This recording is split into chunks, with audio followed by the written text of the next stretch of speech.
मित्रांनो, तुमचं पुन्हा एकदा जी बी स्टोरी टेलर या यूट्यूब चॅनलवर स्वागत आहे. आजच्या आपल्या गोष्टीचं नाव आहे पिशाच्य वेध. लेखक निखिल सूर्यवंशी. पण गोष्ट सुरू करण्याआधी जर कोणी ह्या चॅनलवर पहिल्यांदाच आलेले असाल तर त्यांनी ह्या चॅनलला सबस्क्राईब करायला विसरू नका. चला तर मग अजिबात वेळ न घालवता गोष्टीला सुरुवात करूया.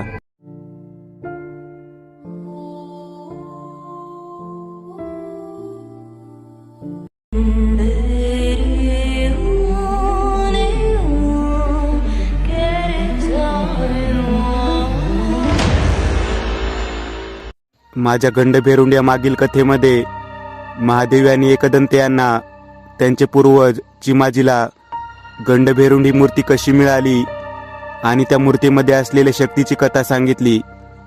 आता ते पुढील कथा सांगत होते. सन 1502. चिमाजीची बायको रखमा त्या वाईट शक्तीच्या हातून मारली गेली होती. त्या धक्क्यातून सावरायला चिमाजीला काही काळ लागला, पण मग त्याने त्याचे लक्ष पिशाच्या वेदाकडे वळवले आणि काही इतर साधना देखील तो शिकू लागला.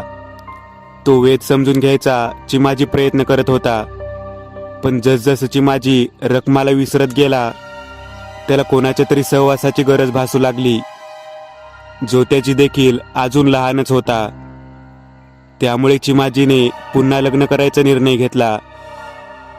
खरं तर त्या घटनेनंतर जोत्याजी खूप शांत झालेला, कुठेतरी शून्यात नजर लावून बसलेला असायचा. चिमाजीने त्याला बऱ्याचदा विचारले देखील, पण उत्तर देणे टाळायचा. अशातच काही दिवसांनी चिमाजीने दुसरे लग्न केले. त्याची बायको वयाने 18-19 वर्षाची होती. तिचे नाव मंदा होते. लग्न करून चिमाजी मंदाला घेऊन घरी आला. त्याच्या जवळचे असे फार लोक नव्हतेच, त्यामुळे तिचे औक्षण वगैरे तसले काही न करता त्याने जोत्याजीला सांगून दारात फक्त धान्याचे माप ठेवायला सांगितले. चिमाजी म्हणाला, मंदा, आपल्या घरात तुला ओवाळणारे कोणी नाही, पण आता हे माप ओलांडून चल घरात. मंदाने थोडेसे हास्य करून त्या मापट्याला पाय लावला, पण ते मापटे आत पडतच नव्हते. त्यामुळे मंदाने थोडासा जोराने धक्का दिला. तसं ते माप आतमध्ये जोरात उडाले आणि तशी मंदा घाबरून ओरडली आणि उलटी फिरून मागे जाऊ लागली. चिमाजी आणि जोत्याजीला काहीच समजले नाही. चिमाजी तिचा हात पकडत म्हणाला, काय झाले मंदा, अशी का ओरडली? मंदा घाबरत म्हणाली, अहो ते पहा ना, किती झुरळ आहेत. चिमाजीने पाहिले, पण तिथे तर धान्य पडले होते. त्याला काहीच समजले नाही. चिमाजी म्हणाला, अगं कुठे काय?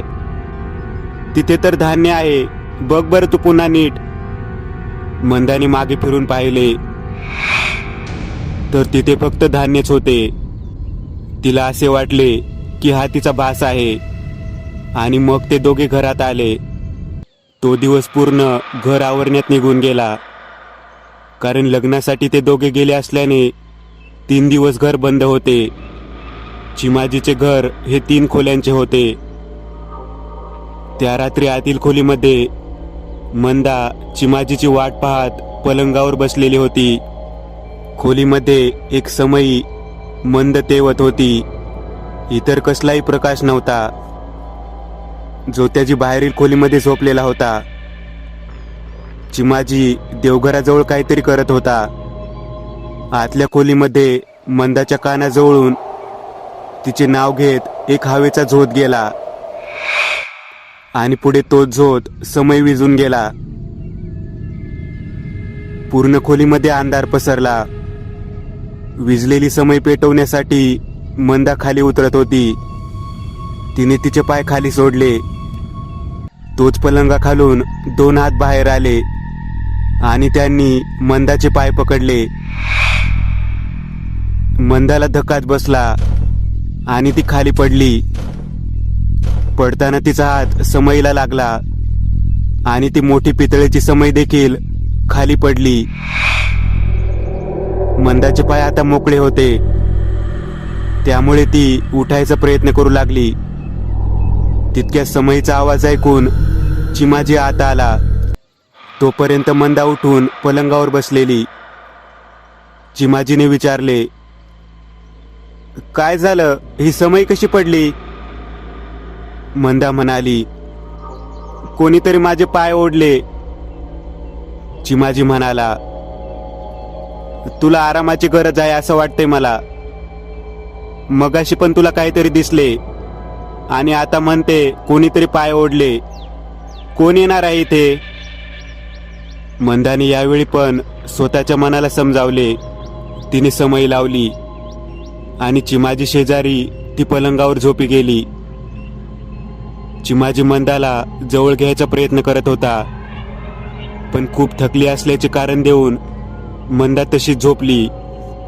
रात्री खूप थंडी वाजू लागल्यामुळे मंदाला जाग आली.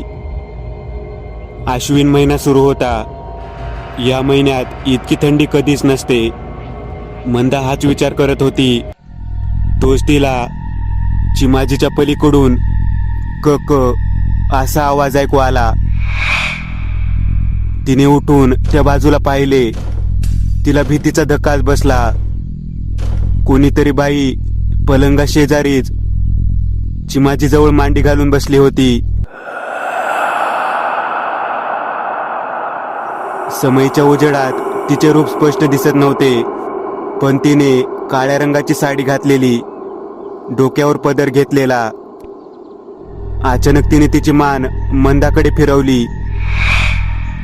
समईच्या थोडक्या उजेडात पण मंदाला तो चेहरा स्पष्ट दिसला. आरसपाणी सौंदर्य होतं त्या चेहऱ्यात. गोरा रंग, गुलाबी ओठ, धनुष्यासारख्या सुरेख भुवया.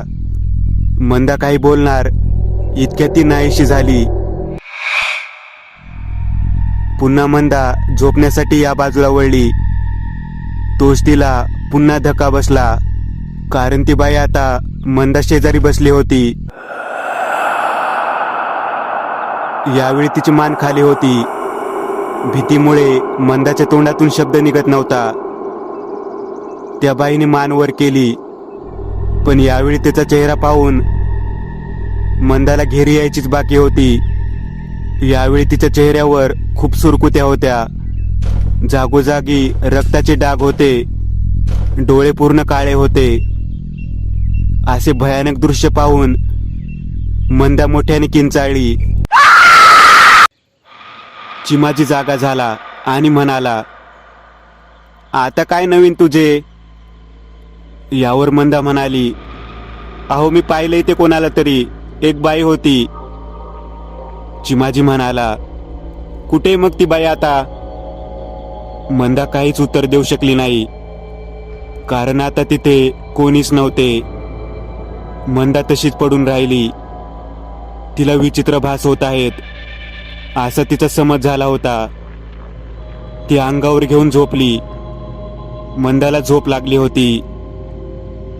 काही वेळ तसाच निघून गेला आणि अचानक मंदाच्या अंगावरील रजई आपोआप खाली पडली. मंदाला दचकून जाग आली. ती उठून पाहते तर तिला अजून एक धक्का बसला. ती रजई डोक्यावर घेऊन कोणीतरी बसलेलं असतं. यावेळी चिमाजीला उठायची ती हिम्मत करू शकत नाही. त्यामुळे ती स्वतः घाबरत उठली आणि ती रजई ओढली, पण तिथे कोणीच नव्हते. मंदाचे डोके गरगरू लागत होते. काय चालले आहे हे तिला समजतच नव्हते. ती पुन्हा पलंगाकडे वळली. तोच तिला अजून एक भीतीचा धक्का बसला. तीच काळ्या साडीतील बाई पलंगावर झोपलेली होती. तिचे तोंड चिमाजीच्या पाठीकडे होते आणि तिने तिचा एक हात चिमाजीच्या अंगावर टाकलेला होता. मंदा स्तब्ध होऊन पाहतच राहिली. तितक्यात ती बाई पलंगावर उठून बसली. तिचे पाय पसरलेले होते. मान खाली होती. केस चेहऱ्यावर आलेले. भयान शांततेत काही क्षण निघून गेले. आणि पुन्हा तिने मान वर करून मंदाकडे पाहिले. यावेळी तिचा चेहरा भयानक होता. पूर्ण चेहरा रक्ताने माखलेला. मंदा ते दृश्य सहन करू शकत नाही आणि ती बेशुद्ध पडली. सकाळी चिमाजीला जाग यायच्या आधीच मंदाला जाग आली. रात्रीच्या त्या भयानक आठवणी तशाच मनात ताज्या होत्या. मंदा उठली आणि स्वयंपाकघरात गेली. तिथून पुढे तिची सर्व कामे सुरू होती. चिमाजी उठल्यावर रात्री घडलेला प्रकार तिने त्याला सांगितला, पण चिमाजीला त्याची थोडीशी पण कल्पना नसल्याने त्याने तिच्यावर विश्वास ठेवला नाही. अजून 2 दिवस तरी चिमाजी सरदाराच्या वाड्यावर जाणार नव्हता. त्यामुळे तो पुन्हा तो पिशाचे वेध घेऊन बसला. त्याच्या घराखाली असलेल्या छोट्या तळघरात त्याने ती गंडभेरुंडाची मूर्ती आणि वेध ठेवलेला होता. रात्री जेवण झाल्यानंतर चिमाजी पुन्हा तळघरात गेला. मंदा सर्व कामावरून त्यांच्या खोलीमध्ये गेली. दार ढकलून ती पलंगाकडे वळली. तिला पुन्हा एक धक्का बसला. पलंगावर असलेल्या गादीमधून रक्त येत होते. हळूहळू ती गादी रक्ताने भरून गेली. मंदा घाबरून जोत्याजीला आवाज देत होती. जोत्याजी आत आला, पण तोपर्यंत ती गादी पूर्ववत झालेली. त्यामुळे मंदा पुढे काहीच बोलू शकली नाही आणि तिने जोत्याजीला जायला सांगितले. मंदाला पूर्ण खात्री पटली होती. तिच्यासोबत हे जे काही होते तो तिचा भास नाहीये. त्यामुळे ती अजून सावध झाली होती, पण मनातून घाबरली होती. पण मंदा आज थोडी खुश होती, कारण ती आज चिमाजीजवळ जाणार होती. त्यामुळे तिने खोलीमध्ये अजून एक समय आणली आणि आरशासमोर तिचे केस नीट करत बसली. आणि अचानक तिला आरशात दिसले की पलंगावर तीच आदल्या रात्री दिसलेली बाई बसलेली आहे. ती नजर रोखून तिच्याकडे पाहत आहे. मंदाने घाबरून मागे वळून पाहिले, पण मागे कोणीच नव्हते. पण अचानक तिला जाणवले आरशा शेजारी असलेल्या कपाटावर काहीतरी हालचाल होते. तिने मान वर करून पाहिले तर कपाटावर तीच बाई होती, जी कपाटावर आडवी होऊन मंदाकडे पाहत होती. मंदा घाबरून बाहेर पळून चालली होती. तोच दार आपोआप बंद झाले. दोन्ही समया विजल्या. खोलीमधून एका बाईच्या हसण्याचा आवाज येऊ लागला. मंदा खूप घाबरलेली.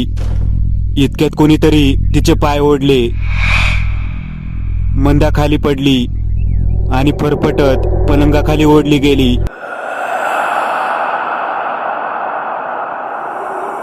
तिच्या तोंडातून निघणारी किंकाळी आतच राहिली. काही वेळाने दार उघडून चिमाजी आत आला. पलंगावर मंदा बसलेली होती. तिच्या डोक्यावर पदर होता. चिमाजी तिच्या जवळ गेला. हळूवार तिचा पदर खाली घेतला. तिचे सौंदर्य जास्तच खुलून दिसत होते. मोहित झाल्यासारखा चिमाजी तिच्याकडे ओढला गेला. जसजशी रात्र विस्तारत गेली त्यांच्यात प्रणय बहरू लागला. मंदा स्वतःहून पुढाकार घेत होती. बराच वेळ सोबत घालवल्यानंतर मंदाने चिमाजीला बाजूला केले. चिमाजी पुन्हा तिच्या जवळ जायचा प्रयत्न करू लागला, पण अचानक मंदाचा चेहरा बदलू लागला. तिचा चेहरा कुरूप होऊ लागला. त्यातून मोठे मोठे फोडे येऊ लागले. तिचे हास्य जाऊन तिथे बिभत्सपणा आला.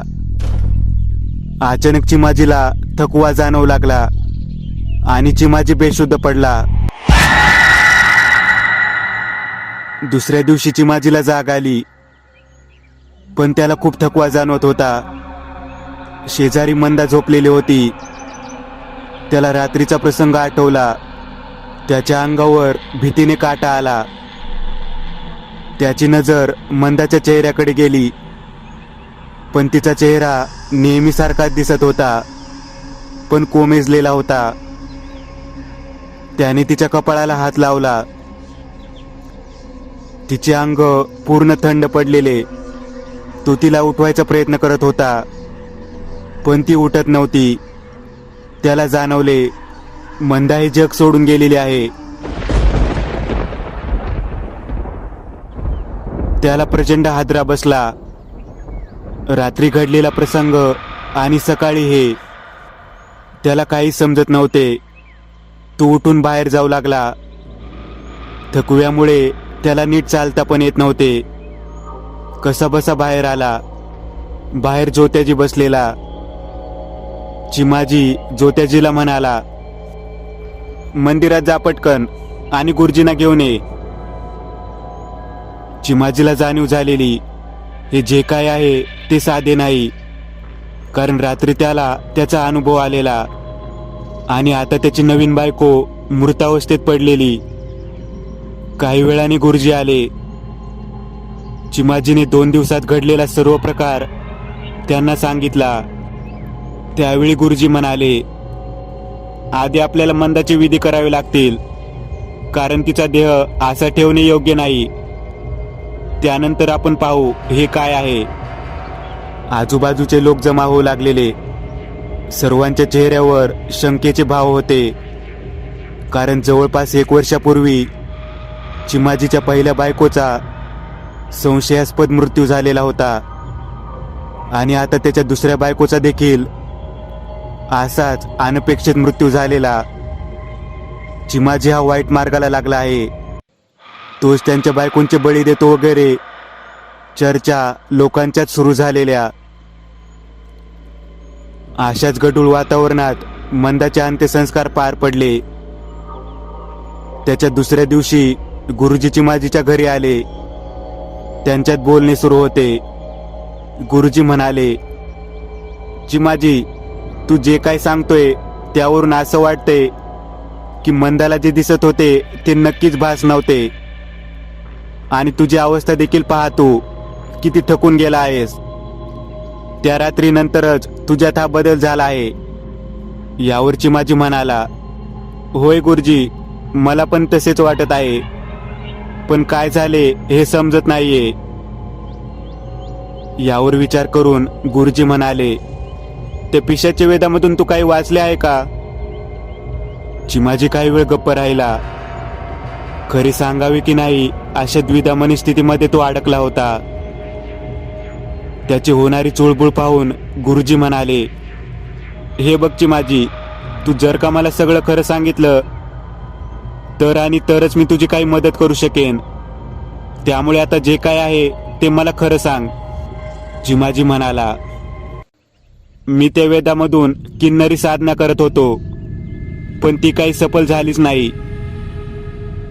यावर गुरुजी म्हणाले, काय?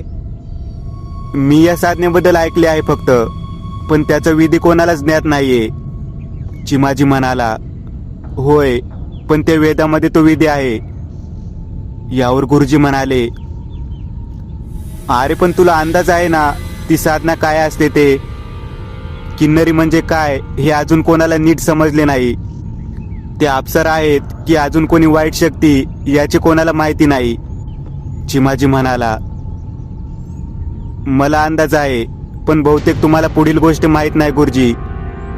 मी जी साधना करत होतो त्याद्वारे खूप सुंदरी किन्नरीला मनुष्य रूपात आणणार होतो. या एकटेपणाचा कंटाळा आलेला मला, त्यामुळे मी साधना करत होतो. गुरुजी म्हणाले,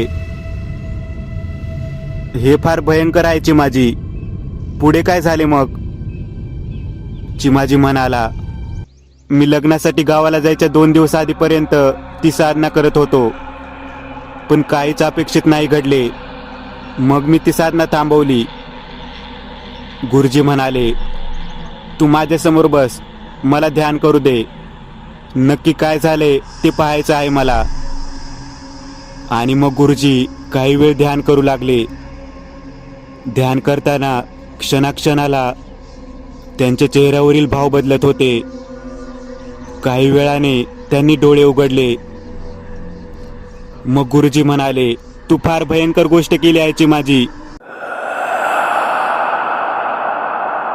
तुला अपेक्षित असलेली किन्नरी म्हणजे मनोहारिणी किन्नरी होती, पण तू ती साधना करताना खूप चुकीच्या पद्धतीने केली आहेस आणि ती साधना अपूर्ण आहे. त्यामुळे तुझ्या बोलण्यावरून किन्नरीमधल्या सगळ्यात भयानक प्रकार म्हणजेच शुभक किन्नरी इथे आली. तू विधी नीट केला नव्हतास, त्यामुळे ती पूर्ण मनुष्य रूपात आली नाही, पण ती आत्म्याच्या रूपात आली होती आणि तू विधी थांबवला. तू विधी करत होतास ती तिथी होती भाद्रपद कृष्ण त्रयोदशी आणि त्यानंतर 2च दिवसात सर्व पित्री अमावस्या होती. त्यामुळे त्या दिवशी त्या किन्नरीला तिची जवळपास पूर्ण शक्ती प्राप्त झाली. त्यावेळी तुम्ही घरी नव्हता आणि त्याच्या 2 दिवसांनीच तू लग्न करून मंदाला घेऊन आला. यावर अवाक होऊन चिमाजी म्हणाला, म्हणजे माझी साधना अर्धवट का होईना पण सफल झालेली. गुरुजी म्हणाले, तीच तुझी चूक होती, कारण तुला शुभक किन्नरीबद्दल माहितीच नाहीये. ही किन्नरी पुरुषांसोबत संबंध बनवते आणि त्यावेळी त्यांचे आयुष्य ओढून घेते. आदल्या रात्री मंदा आणि तुझ्यात जे घडले ते खरं तर त्या किन्नरीसोबत घडले आहे. मंदाच्या शरीरात त्यावेळी ती किन्नरी होती आणि तुझ्यात झालेला हा बदल स्पष्ट संकेत देतोय. त्या किन्नरीने तुझे आयुष्य ओढून घेतले आहे आणि दुसरी गोष्ट म्हणजे मंदाच्या शरीराचा आधार घेण्यासाठीच त्या किन्नरीने मंदाला मारले. चिमाजी म्हणाला, काय म्हणताय तुम्ही हे गुरुजी? मग मी अजून जिवंत कसा आहे? यावर गुरुजी म्हणाले, मी मगाशी म्हणालो ना, त्या किन्नरीला तिची पूर्ण शक्ती नाही प्राप्त झाली, त्यामुळे ती तुझे पूर्ण आयुष्य ओढून घेऊ शकली नाही. चिमाजी म्हणाला, मग आता यावर काय करायचे गुरुजी? गुरुजी म्हणाले, आपण आता त्या किन्नरीला परत पाठवायला हवे. त्यासाठी मला तो पिशाचा वेध पाहावा लागेल. चिमाजी आणि गुरुजींनी बराच वेळ तो वेध पाहिला. त्यांना त्यात एक उपाय सापडला, पण तो उपाय लागू होईल की नाही याबद्दल त्यांना शंका होती. गुरुजी त्या खोलीमध्ये गेले जिथे मंदाचा मृत्यू झालेला आणि तिथे पलंगावर लांब केस शोधू लागले. त्यांना काही केस मिळाले. त्यांनी छोटासा एक यज्ञ केला आणि त्या वेदात दिलेले मंत्र म्हणण्यास सुरुवात केली. संध्याकाळची वेळ असल्याने त्या किन्नरीने त्यांना काही त्रास दिला नाही. त्यांनी त्या यज्ञात ते केस टाकले. एक वाईट आणि चांगला वास सर्वत्र पसरला. यज्ञ संपल्यावर गुरुजी म्हणाले, ज्या शरीराचा त्या किन्नरीने आधार घेतला होता त्याच शरीराचा आधार घेऊन आपण तिला परत पाठवले आहे. आता तुम्हाला तिचा काही त्रास होणार नाही. चिमाजी म्हणाला, पण गुरुजी माझ्याकडे किती आयुष्य राहिले आहे? गुरुजी म्हणाले, मला ते नाही सांगता येणार, पण खूपच कमी राहिले आहे हे नक्की. चिमाजी म्हणाला, आता या अशा वातावरणात मी इथे नाही राहू शकत. इथले लोक देखील मला वाईट समजतात. इथून जवळच पुनवडी गाव आहे. मी आता तिथे जाईल. जोत्याजीला घेऊन उरलेले आयुष्य तिथेच काढेन. चिमाजी त्या सरदारांना भेटला. सरदाराने काही धन आणि पुनवडीच्या सरदारासाठी एक शिफारशीचा खलिता चिमाजी सोबत दिला. मग काही दिवसात चिमाजी आणि जोत्याजी पुनवडीला आले. त्या सरदाराने दिलेल्या पैशात त्यांनी एक छोटे घर बांधले. त्या घराच्या तळघरात गंडभेरुंडाची मूर्ती स्थापन केली. 1 वर्षाने जोत्याजीचे लग्न झाले. चिमाजीने जोत्याजीला त्या सर्व गोष्टी सांगितल्या ज्या त्याला समजल्या होत्या. जोत्याजीने देखील सर्व गोष्टी लक्षात ठेवल्या. त्यानंतरच जवळपास 1 वर्षाने चिमाजी आणि पिशाचे वेद अचानक गायब झाले. पण जाताना तो एक पत्र मागे सोडून गेला. त्या पत्राचा मायना काहीसा असा होता: मी खूप गोष्टी चुकीच्या केल्या आहेत, त्याचे ओझे मला झेपत नाही आता. मी जिथे चाललो आहे तिथे मी कोणालाच सापडणार नाही. मला शोधायचा प्रयत्न करू नको ज्योत्याजी. मी माझ्या प्रारब्धाला सोबत घेऊन दीर्घ समाधीला निघालो आहे. आता सन 1995. ही सर्व कथा सांगून महादेव थांबले आणि म्हणाले, ही पुढील कथा होती एकदंत. इथपर्यंतचा इतिहास हा आपल्या घराण्यातील अत्यंत जुन्या कागदपत्रात लिहिलेला आहे. एकदंत म्हणाले, मग तो पिशाचे वेश शोधायचा प्रयत्न कसा आणि कोणी केला? महादेव म्हणाले, ज्योतिजीने गावोगाव हिंडून चिमाजीला शोधायचा प्रयत्न केला. तो वेद जसा दिसतो तसे इतर काही मिळते का ते पाहायचा प्रयत्न केला, पण त्याला यश आले नाही. त्यानंतर त्याच्या मुलांनी देखील हाच प्रयत्न केला, पण कोणाला काहीच सापडले नाही. एकदंत यांच्या डोक्यात बराच वेळ ती पत्रामधील शेवटची ओळ फिरत होती. त्यांना असे वाटत होते, या ओळीमध्ये काहीतरी अर्थ लपला आहे. एकदंत म्हणाले,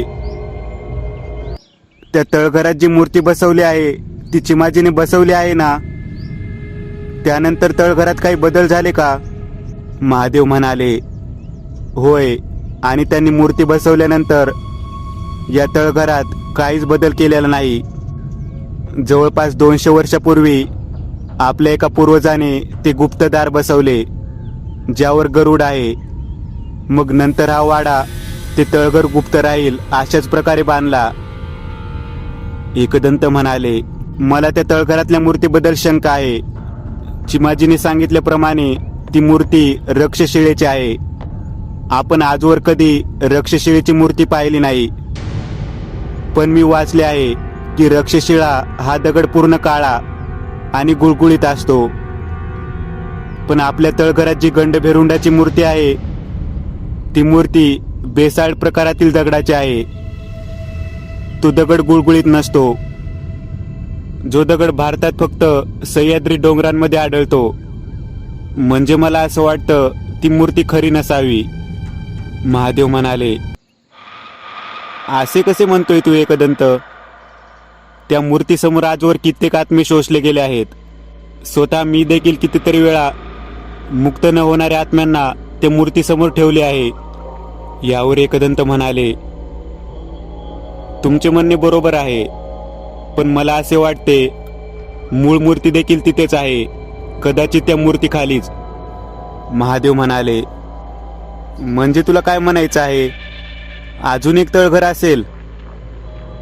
एकदंत म्हणाले, मला एक सांगा बाबा, आजवर तुम्ही त्या मूर्तीच्या जवळ किती वेळा गेला आहात, किंवा तुम्ही त्या मूर्तीला किती वेळा स्पर्श केला आहे? महादेव म्हणाले, मी त्या मूर्तीला एकदाही स्पर्श केला नाही. यावर एकदंत म्हणाले, मी तेच सांगायचा प्रयत्न करतोय. त्या मूर्तीबद्दल आपल्या घराण्यातील प्रत्येकाच्याच मनात एक भीती आहे, म्हणून कोणीच त्या मूर्तीजवळ जात नाही. महादेव म्हणाले, मग तुला काय वाटतं, काय करावे? एकदंत म्हणाले, आपण आता जाऊन त्या मूर्तीच्या आजूबाजूला नीट पाहूयात. मला खात्री आहे तिथे तळघर असणार. महादेव यांनी त्याचं प्रहर मोजणारे वाळूचे घड्याळ आणले. अर्ध्या प्रहरापेक्षा जास्त वेळ ते मूर्तीसमोर थांबू शकणार नव्हते. त्यामुळे त्यांनी तळघरात जाताना पूर्ण काळजी घेतली होती. ते दोघे तळघरात आले. आजूबाजूला सर्व गोष्टी नीट पाहत एकदंत आता मूर्तीजवळ गेले. त्यांनी त्या मूर्तीच्या आजूबाजूला हलवून पाहिले, पण कुठे काहीही हालत नव्हते.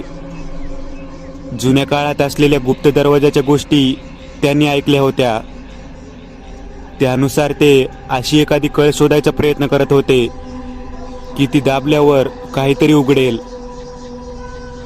काही वेळ गेल्यानंतर महादेव म्हणाले, एकदंत, तुझा विचार बरोबर आहे, पण शोधताना तू विचार करत नाहीये.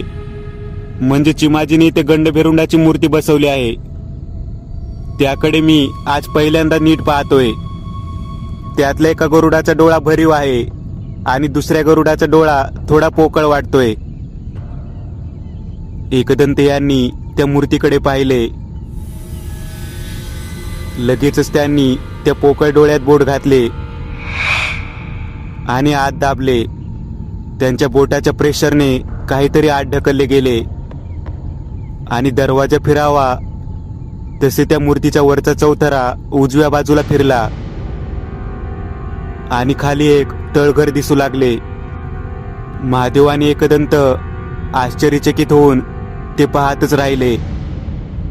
महादेव म्हणाले, एकदंत, लवकर बघ आत काय आहे ते, आपल्याकडे वेळ कमी आहे. एकदंत यांनी मोठा टॉर्च घेतला आणि त्या तळघरात फिरवला. त्यांना धक्काच बसला. ते थोडेसे मागे हटले. तितक्यात महादेव तिथे आले. त्यांना देखील धक्का बसला. ते तळघर जवळपास 5 बाय 5 फुटाचे होते. आत उतरायला 2 उंच पायऱ्या होत्या आणि खाली एक चौतरा होता. त्या चौतऱ्यावर हाडे पडलेली आणि त्या चौतऱ्यासमोरच एक छोटा चौतरा होता. त्या चौतऱ्यावर होती पूर्ण काळ्या पाषाणातील गंडभेरुंडाची मूर्ती आणि त्या मूर्ती शेजारी लाल कापडात गुंडाळलेली काहीतरी वस्तू होती. एकदंत यांनी थोडंसं आत उतरून ती वस्तू बाहेर काढली आणि मग बाहेर आल्यावर त्यांनी ती नकली मूर्ती पुन्हा फिरवून मुख्य जागेवर बसवली आणि ते दोघे तसेच तळघराबाहेर आले. बाहेर आल्यावर बराच वेळ ते दोघे शांत बसले आणि मग महादेव म्हणाले, हे सगळं विलक्षण आहे एकदंत. आता बघ त्या कापडात काय आहे. एकदंत यांनी हळूवार ते कापड सरकवले. आत होता भुर्च्या पत्रावर लिहिलेला एक मोठा ग्रंथ, पिशाचे वेद. एकदंत यांनी हळूवार त्याची एक एक पाने उलटायला सुरुवात केली. त्यांना जाणवले की तो ग्रंथ संस्कृत भाषेमधला आहे, पण त्याची लिपी ही देवनागरी आहे. त्यांना आश्चर्य वाटले. ते म्हणाले, बाबा, हा मूळ वेद नाहीये, ह्याची लिपी देवनागरी आहे आणि देवनागरीचा उगमच पहिल्या किंवा दुसऱ्या शतकात झाला आहे आणि वेदिक काळ हा जवळपास इसवी सनापूर्वी 1500चा आहे. त्यावेळी देवनागरी लिपी अस्तित्वातच नव्हती. यावर महादेव म्हणाले, म्हणजे ही प्रत अनुवादित आहे. मुख्य वेद यापेक्षा कितीतरी जुना असणार आहे. आणि एक चांगली गोष्ट म्हणजे आता आपण देखील ह्या वेदाबद्दल वाचू शकतो, कारण देवनागरीमध्ये लिहिलेली संस्कृत आपल्याला येतेच.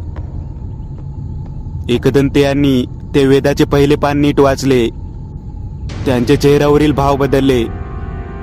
ते म्हणाले, बाबा, आपण याला वेद म्हणतोय, पण हा वेद नाहीये. विरोचन याने लिहिलेला हा विद्येचा ग्रंथ आहे. महादेव म्हणाले, काय विरोचन? त्याचा इथे काय संबंध? एकदंत म्हणाले, म्हणजे काय? महादेव म्हणाले, विरोचन म्हणजे प्रल्हादाचा मुलगा, हिरण्यकश्यपूचा नातू. बळीराजाचा पिता हा विरोचन दैत्यांचा सम्राट बनला. काही काळानंतर प्रजापती म्हणजे ज्यांनी हे विश्व निर्माण केले ते दैत्य आणि दानवांना अद्भुत ज्ञान देणार होते.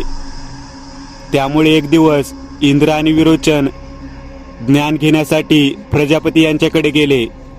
जवळपास 18 वर्ष त्यांनी ज्ञान मिळवले. पण असं म्हणतात विरोचन यांनी मिळवलेले ज्ञान हे अर्धवट होते, पण त्याला अनेक अद्भुत गोष्टी ज्ञात झालेल्या. पुढे मग दैत्य आणि देवांच्या अंतर्गत मतभेद वाढत गेले. पण विरोचन हा ज्ञानी होता. इंद्राने याचाच फायदा घेऊन छळ करून दान म्हणून त्याचा जीव मागितला आणि विरोचनने देखील स्वतःचे मस्तक कापून दिले. पण त्याआधी विरोचनने त्याचे ज्ञान दैत्यांना दिले असं म्हणतात. यावर एकदंत म्हणाले, म्हणजे विरोचनने त्याला प्रजापतीकडून मिळालेल्या त्या अद्भुत ज्ञानातून हा ग्रंथ लिहिला आहे. महादेव म्हणाले, विरोचनच्या बाबतीत मी जे ऐकले आहे त्यावरून तरी असेच वाटत आहे. एकदंत म्हणाले, पण मग याला पिशाचे वेद हे नाव कसे मिळाले असेल?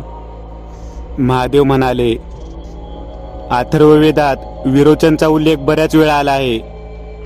त्यामुळे कदाचित जो ग्रंथ विरोचनने लिहिला आहे तो उपवेद म्हणून घेतला असेल. एकदंत म्हणाले, पण त्याचे ज्ञान अर्धवट होते असे म्हणतात. मग या ग्रंथातील साधना कितपत योग्य असतील? महादेव म्हणाले, त्याचा विचार आपण नाही करायचा एकदंत. हा ग्रंथ पुन्हा जिथे होता तिथे ठेवून देऊया, कारण यामुळे काय प्रसंग येऊ शकतो हे आपल्याला माहीत आहे. एकदंत म्हणाले, आणि तळघरात असलेली ती हाडे चिमाजीचे असतील ना? महादेव म्हणाले, होय, चिमाजीच्या वाक्याचा तू बरोबर अर्थ लावलास एकदंत. चिमाजीने स्वतःला त्या मूर्तीच्या स्वाधीन केले आणि हा पिशाची वेश सोबत घेऊन त्याच मूर्तीखालच्या तळघरात समाधी घेतली. त्या तळघराबद्दल अजून कोणाला काहीच माहिती नसावी. चिमाजीने ते फक्त ती मूळ मूर्ती कोणाच्या हाती लागू नये म्हणून लपवण्यासाठीच ते बनवून घेतले असणार. एकदंत म्हणाले,